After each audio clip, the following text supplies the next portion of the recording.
मंतर की भूमि पे मैं खड़ा हुआ हूँ। ये वही भूमि है जो अभी कुरुक्षेत्र बनी हुई थी। बहुत बड़ा देश में आंदोलन देखा इस पे। मैंने दिखाया किस तरीके से पूरे देश में तमाम तबकों के लोग जंतर मंतर पे आए। वो आदिवासी समाज के लोग आए, वो दलित समाज के लोग आए, वो ब्राह्मण समाज के लोग आए, मुस्लिम समाज के लोग आए, बुद्धिजीवी आए। ऐसा कोई व्यक्ति शायद ही रहा होगा जो जंतर मंतर पर एक बार विजिट करने नहीं आया। कुछ लोग देखने आए, कुछ लोग पार्टिसिपेट करने आए, यहाँ तक विरोधी भी देखने आए कि आखिर जंतर मंतर पर हो क्या रहा है। हमारे साथ एक ऐसे ही व्यक्ति हैं, आपको हम कई बार दिखा चुके हैं इनको कि एडविन जी हैं हमारे साथ। और बिरसा मिसाइल फोर्स नाम से ही जैसे पता लगता है कि भाई एक ऐसा संगठन, एक ऐसा क्रांतिकारी संगठन जो आदिवासियों की आवाज तो छोड़ो, पूरे देश के 150 करोड़ लोगों की आवाज बनकर खड़ा हुआ है, जो सत्य की बात करता है। ऐसे महानुभाव हमारे साथ हैं आज। एडविन जी हैं, और आज एडविन भारतीय, और आज जंतर मंतर की भूमि पर खड़े हुए हैं आप। बहुत ही मुझे खुशी हो रही है कि आप जंतर मंतर आए, लेकिन कुछ बदले बदले से जनाब नजर आते हैं। कहाँ चला गया वो गोल्ड जो लटका रहता था इधर उधर? मतलब कहते हैं कि लाखों का सोना, करोड़ों का सोना पहनकर एडविन भाई रहते थे। कहाँ चला गया वो सोना? सबसे पहले तो इस भूमि को के लिए आया हूँ, तो इस भूमि की मिट्टी से मैं मेरा अभिषेक करके अपने आप को धन्य मानता हूँ कि वो सोना जिसके बारे आप चर्चा कर रहे हैं, जब इस देश का सोना ओरिजिनल यहाँ का युवा है, अगर उस युवाओं के संग जो बर्बरता हुई है और जो इन पेपर लीक में जो परिवार के सदस्य शांत हुए हैं, और उनका परिवार के सदस्य नहीं, पूरा परिवार ही खत्म हो जाता है। एक व्यक्ति नहीं मरता, पूरा परिवार मरता उसके साथ। उनके दुख और उनकी इस बलिदान पे मैं उनको मेरी तरफ से जोहार टाइगर करता हूँ, क्योंकि वो टाइगर लोग जिन्होंने अपनी आहुति दी यहाँ पे, उसके लिए मेरे पास शब्द नहीं है। उनको सिर्फ नमन करके मैं उनको श्रद्धांजलि दे सकता हूँ। जब हमारे युवा इस देश के जो भविष्य है, इस देश के असेस्ट से अगर उनके संग इस प्रकार से घटना घटती है, तो ये दुख की बात है। इसीलिए गोल्ड मैं अभी पहना नहीं हूँ, और जब तक मेरे भारत के हर एक युवा को उनका अधिकार सम्मान नहीं मिल जाता और बेरोजगारों को रोजगार नहीं मिलता, जब तक ये युद्ध जारी रहेगा। एडविन भाई, बहुत बड़ा आपने, कभी कहते हैं मैं तो आपका अंग ही समझता था, सोने के बगैर मैंने कभी देखा नहीं। करोड़ों का सोना आपके शरीर पर रहता था। आपने उससे एक तरह का त्यागी है। जो आदमी जिस चीज के आदी हो जाता है, अगर उसको छोड़ देता है किसी बड़े कॉज के लिए, तो वो बड़ा त्याग हो जाता है। आदिवासियों की बहुत बात होती है, आदिवासी आए भी लगातार वो बात कर रहे थे। ये इस समय देश में जनगणना हो रही है, जातिगत जनगणना। तो आदिवासियों की बहुत दिनों से मांग थी। मैं आपसे फिर पूछता हूँ, वही सवाल मैं सबसे पूछता हूँ कि भाई आदिवासियों का आखिर धर्म है क्या? क्या है धर्म आदिवासियों का? बार बार ये रिपीट करता हूँ, फिर पूछ रहा हूँ, आदिवासियों का धर्म है क्या? मैं आपको बताना चाहता हूँ, और बताना क्या है, पूरे विश्व को मालूम होना चाहिए कि भगवान के आने के पहले, भगवान के आने के पहले इस पृथ्वी पे आदिवासी आए। धर्म तो 5000 साल पुराना है, उससे भी पुराना जो है वो आदिवासी है। आदिवासी इस पृथ्वी का मूल निवासी है।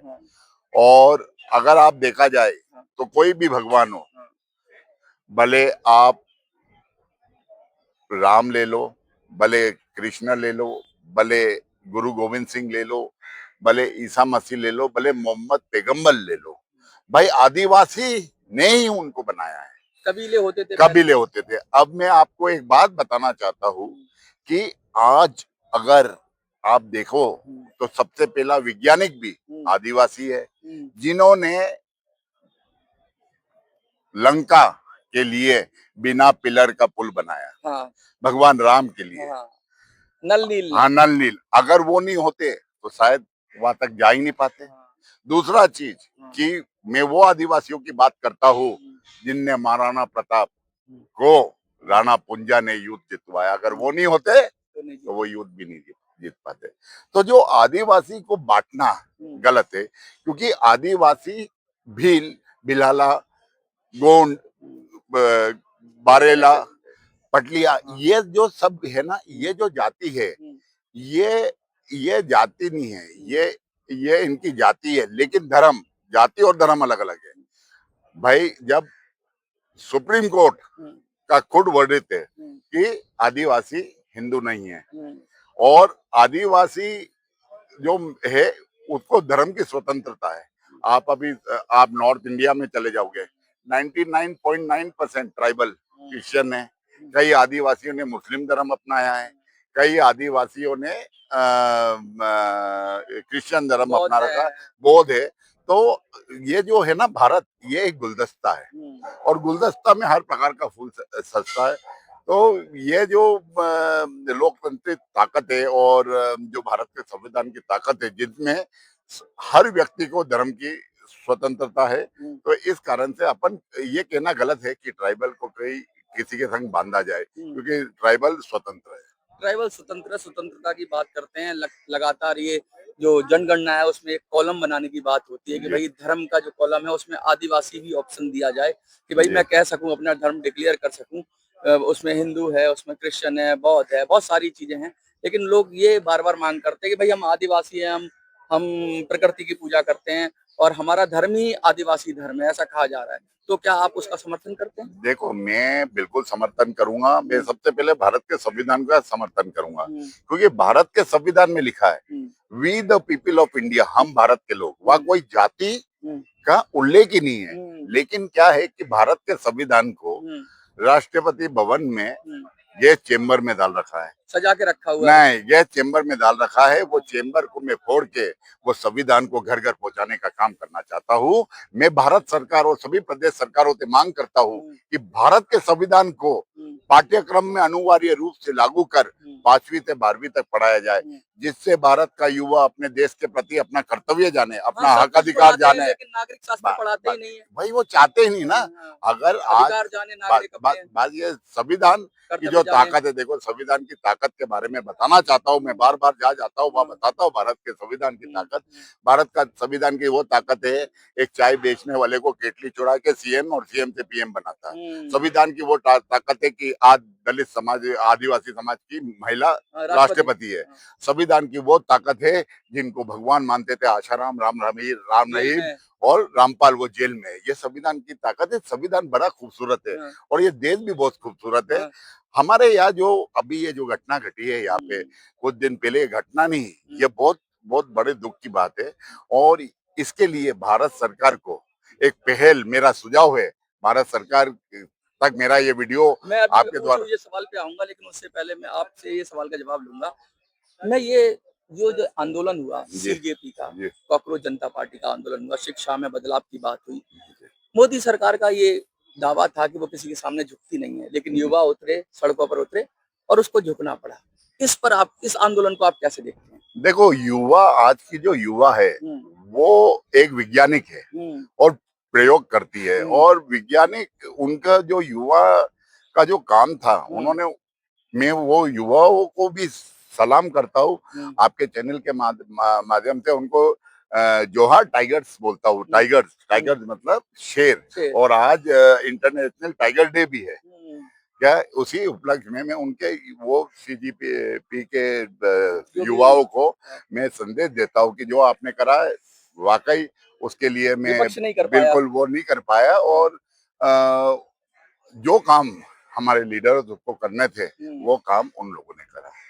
ये जो आप बात कर रहे हैं, अब मैं उस सवाल पे आता हूँ जिसका आप जवाब देते देते मैंने आपको रोका। आपने ये कहा युवाओं की तारीफ की, अब आप क्या चाहते हैं? सरकार क्या ऐसा बना दे, क्या समन्वय करे, कौन सा मंत्रालय बनाए जिस पर आप जा रहे थे, वो विस्तार से बताइए। आपका आइडिया क्या है? देखो, सबसे बड़े दुख की बात है कि हमारे देश के युवाओं को, मतलब देश के युवा और देश के लीडरों में टकराव हुआ, ये सबसे बड़ा दुख का कारण है।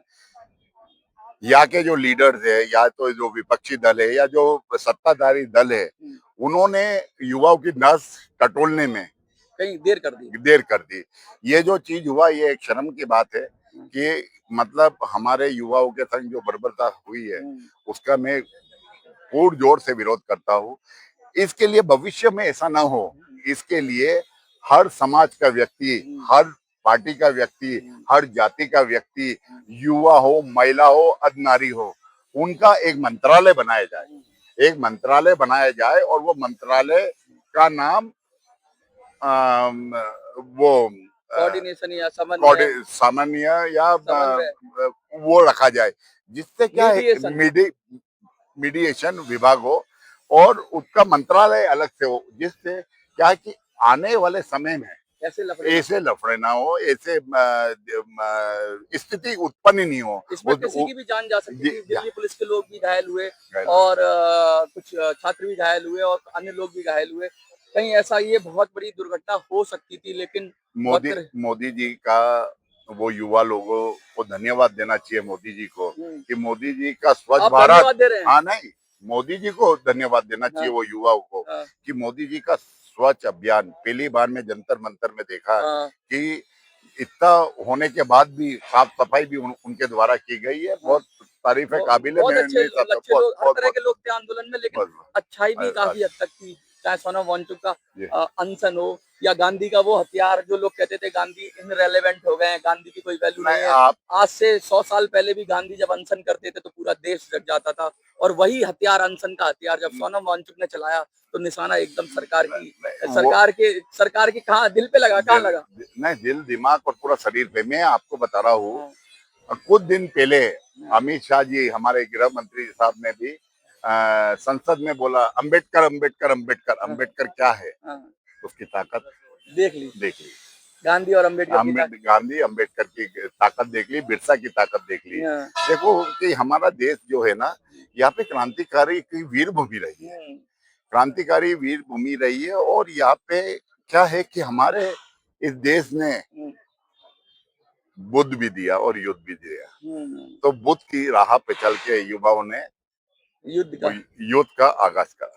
तो युद्ध को तो बुद्ध भी नहीं टालते, लेकिन जी वो युद्ध को अंदर ले जाते हैं जी, कि हम खुद सुधरें। सुधरे अंदर भी तो एक युद्ध है, अंदर भी तो एक जिहाद है, जी अंदर भी तो एक संघर्ष है। जी तो अंदर का संघर्ष बहुत जरूरी है, लेकिन बिरसा मिसाइल फोर्स जी जैसा नाम ही काफी है, लोग पूरी देश में जानते हैं आपको। जी आपने जब महाराष्ट्र का चयन किया, जी जब महाराष्ट्र की तरफ आप बढ़े, तो आपने एक ऐसी जगह को चुना जो आरएसएस का मुख्यालय, बाबा साहब की दीक्षा भूमि, और वो जगह आप ही अपने आपने क्यों बिरसा मिसाइल फोर्स को, ऐसा क्या आपको प्रेरित किया कि भाई बिरसा मिसाइल फोर्स का हेडक्वार्टर जब बनेगा तो इस जगह पे बनेगा? उस जगह का नाम मैं आपके मुंह से सुनना चाहता हूँ। और क्यों आपको, क्या इन लोगों को देखकर किया कि सब लोग वहीं कर रहे हैं तो मैं करूँ, या कुछ और दिमाग में? नहीं नहीं नहीं, वो नागपुर जो है हाँ, एक तो संतरा के लिए प्रसिद्ध है अच्छा, और बाबा साहब की दीक्षा भूमि है, आरएसएस का भी हेडक्वार्टर है। आरएसएस का भी हेडक्वार्टर है। हाँ, तो वो सबका प्रयोगशाला रहा है हाँ, और वो प्रयोगशाला और वहाँ के लोग, वहाँ की जनता, नागपुर की, विशेषकर आपके चैनल के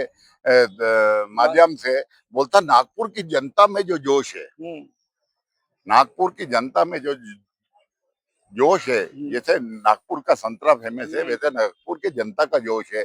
उन सभी नागपुर की टाइगरों को और पूरा महाराष्ट्र के टाइगरों को मेरा जोहार आपके चैनल के माध्यम से। और मैं ये बताना चाहता हूँ कि जो नागपुर के जो ना सिर्फ हमने बिरसा मिसाइल फोर्स बल्कि बिरसा मिसाइल कामगार यूनियन का भी स्टेब्लिश कर दिया, जो मजदूरों के ऊपर काम कर रहा है, किसानों पे काम कर रहा है, महिलाओं पे काम कर रहा है, युवा पे काम कर रहा है, सब पे काम कर रहा है। तो लगातार आपने महाराष्ट्र में तो आगाज कर ही दिया, जी पूरे देश में आगाज कर दिया, लेकिन बिरसा मिसाइल फोर्स जिस तरह से मिसाइल की गति से बढ़ रही है, हाँ। ऐसा भी मेरे को सुनने में आया है कि कुछ लोग जो कल तक आपके सानिध्य में थे, आपके साथ थे, आपके नेतृत्व में काम कर रहे थे, आजकल ऐसी खबरें आ रही हैं कि कुछ नया बन गया है। तो ये क्या चक्कर है? आप ही बताइए इस पर क्या मेरा ये कहना है, भारत एक आजाद देश है सबको और सबको अपने स्वतंत्रता और सबको अपना अपना काम करने में वो है। लेकिन क्या है, कभी कभी ऐसा हो जाता है कि जो बिरसा मिसाइल फोर्स की जो गाइडलाइन है, जो भारत के संविधान के अनुसार चलता है, उससे बाहर करके, हम भारत के संविधान को मानने वाले लोग हैं और हम उससे अलग नहीं कर सकते, उसके अलग नहीं कर सकते। लेकिन कुछ नक्सलवादी लोग भी है जो नक्सलवादी विचार एक्सट्रीम चले जाते हैं, को भी नहीं मानते। वो संविधान इसीलिए क्या है, वो नए नए बिरसा मिसाइल फोर्स के नाम पे कोई नेशनल मिसाइल मिसाइल है, लेकिन फोर्स इसका मतलब अनडायरेक्शनल नहीं है। नहीं, बस वो मिसाइल ऐसा है, अगर गाइडेड अनगाइड हो जाए तो वो कहीं पे भी वो अपने नुकसान लोगों पे पहुंचाता भी अपने कर लोग पे। तो मैं उनको उनके जो स्वतंत्रता है और उनके भविष्य की अच्छी कामना करता हूँ, और उनसे सिर्फ इतना कहना चाहता हूँ कि समाज को ना बेचे, समाज को वो विचारधारा जो नक्सलवादी विचारधारा उससे दूर ले जाइए, और समाज को एक सही राह भारत के संविधान के अनुसार उनको आर्थिक रूप से मजबूत बनाइए, उनको जो सरकारी योजना है उसका लाभ दिलवाइए, भले वो बिजली विभाग है, पावर विभाग हो, उनको सौर ऊर्जा का, सरकार की बहुत सारी स्कीम है। और मैं सरकार को भी ये बोलना चाहता हूँ कि आपके अधिकारियां और आपके बैंक, जो आपने SC ST OBC माइनॉरिटी महिला को आप लोगों ने लोन का वो डाल रखा है, वो आपके उन लोगों जो प्रार्थी है उनको वहां से भगा देते हैं, वो देते नहीं है। आप ऐसा कर्म नियम बनाइए कि भारत आज भी सोने की चिड़िया है, आज भी सोने की चिड़िया है, लेकिन क्या है, कुछ अधिकारी और कुछ कर्मचारियों के कारण ये बदनाम हो रहा है, पार्टी भी बदनाम हो रही है, पूरी सरकार पूरी बदनाम। सरकार बदनाम हो रही ये जो लोग हैं, जो लगातार ये इतने मजबूत हो गए हैं, चाहे वो मंत्रियों की बात करें कि जिनको सरकार नहीं हटाती, चाहे अधिकारियों की बात करें, युवाओं ने एक तरह से दिखाया कि खड़े होकर के वो खड़े हो जाते हैं तो इन पर कार्रवाई हो जाएगी। लेकिन अगर कार्रवाई करने पे आएंगे तो मुझे लगता है कि 70% लोग तो लगभग इसी मानसिकता के हैं। कैसे सुधार होगा? बिरसा मिसाइल फोर्स क्या करेगी? कैसे इस अभियान को आगे ले जाएगी? सीजेपी ने तो करके दिखाया, लेकिन उसमें उग्रता भी बहुत थी। आप संविधान के दायरे में चलने वाले लोग हैं, है। तो क्या आपका विजन क्या है और आगे की आपकी तैयारी क्या है? देखो क्या है कि आज का युवा ट्रांसपेरेंसी जा रहा है, आज का युवा जो बिल्कुल पारदर्शिता चाह रहा चाह रहा है। तो ये है मेरा ये कहना कि सरकार के जितने मंत्री और जितने भी विधायक, सांसद है और विपक्षी के भी, वो सबसे पहले क्रिमिनल रिकॉर्ड वालों को जीरो कर दे, भले हारना है वो सीट हार जाए, क्योंकि युवा अब जग गया है। अब क्रिमिनल नहीं बचा, अब क्रिमिनल नहीं, युवा जनरेशन को आगे करे, जो जितकी उम्र हो गई उसको पीछे कर दे, लेकिन आजकल रिटायरमेंट तो कर दे। पुलिस ऐसे भी, आजकल तो पुलिस बदनाम है कि बहुत सारे लोगों को, जैसे आप भी कुछ काम करने जाएंगे, राजनीतिक रूप से जाएंगे, तो कहीं ना कहीं कोई ना कोई केस लग ही जाता है। तो जब तक केस है, जब तक कोर्ट ना कहे क्रिमिनल, कैसे कहेंगे किसी को क्रिमिनल? देखो क्या और है, कोर्ट में आपको बताया मिलती है तारीख और फिर तारीख। फास्ट ट्रैक कोर्ट की बात करें, मोदी जी ने बना दिया, लेकिन क्या देश की न्याय व्यवस्था को वो गति मिलेगी? क्योंकि हजारों लाखों करोड़ों लोग परेशान हैं और मुकदमे कोर्ट में पेंडिंग है और मिलती है तारीख और सिर्फ तारीख। क्या कहेंगे? मैं आपको सिर्फ इतना कहना चाहता हूँ, आपके ये चैनल के माध्यम से जो भी जनता के युवा, विशेषकर युवा जो मेरी बात सुन रहा है, आज काकरोच जनता पार्टी को 2 महीने पहले कोई जान रहा था? नहीं, कोई नहीं जान रहा था। वो निकला तो चीफ जस्टिस के मुंह से, हाँ, और कॉकरोच निकला, और वो काकरोच आज, वो काकरोच जिसको देश के मतलब घरों में नुकसान करने वाला मानते हैं, आज वो काकरोच ने एक बदलाव दिखाया है। हाँ। जब काकरोच में बदलाव आ सकता है तो ये देश में भी बदलाव आना चाहिए। और मैं ये जरूर कहना चाहता हूँ कि सत्य परेशान होती है, पराजित नहीं।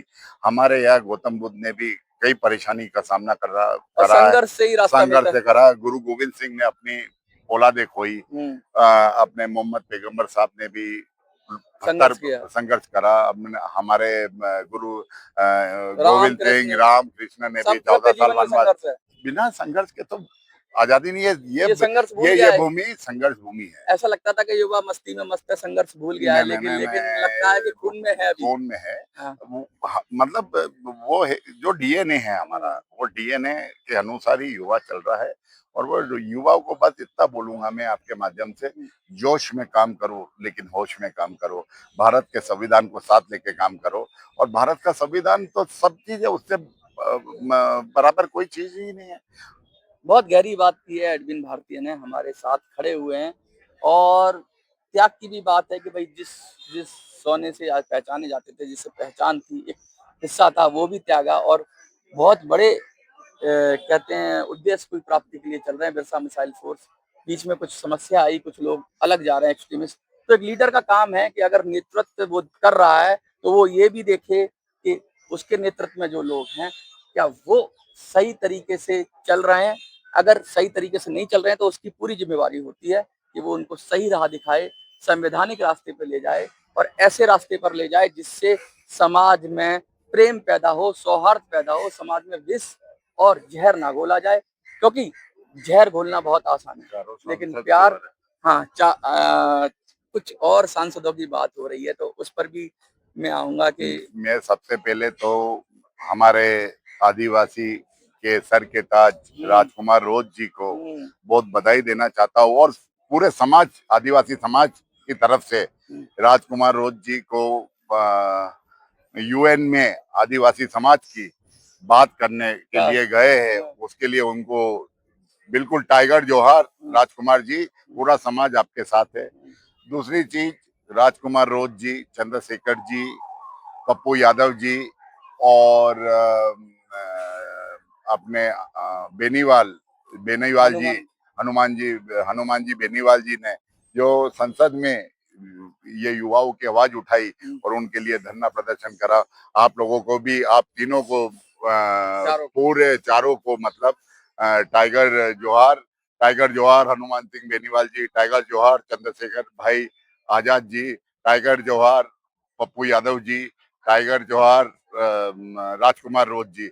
आप सभी का पूरा समाज आपका ऋणी है, युवा ऋणी है कि आप लोगों ने जो आवाज उठाई है युवाओं की और समाज की, उसके लिए समाज आपका हमेशा ऋणी रहेगा। तो ये हैं एडविन भारतीय जो लगातार आदिवासियों की, पूरे देश की आवाज उठाते रहते हैं, पूरे देश में भ्रमण करते रहते हैं। जैसा कि हमने बताई दिया चैनल में कि अभी इन्होंने नागपुर में महाराष्ट्र का मुख्यालय बनाया है। अगर आप लोग जुड़ना चाहते हैं एडविन भारतीय से तो संपर्क कर सकते हैं, डिटेल में डिस्क्रिप्शन में डाल दूंगा, नंबर भी डाल दूंगा। लेकिन अगर ये कुछ बोलना चाहते हैं, कुछ कहना चाहते हैं? हाँ, मैं आप विशेषकर युवाओं को, विशेषकर मजदूरों को, विशेषकर किसानों को, विशेषकर महिलाओं को, विशेषकर ओबीसी, माइनॉरिटी, आदिवासी समाज को कि बिरसा मिसाइल फोर्स में आप जुड़ के भारत देश को मजबूत करें।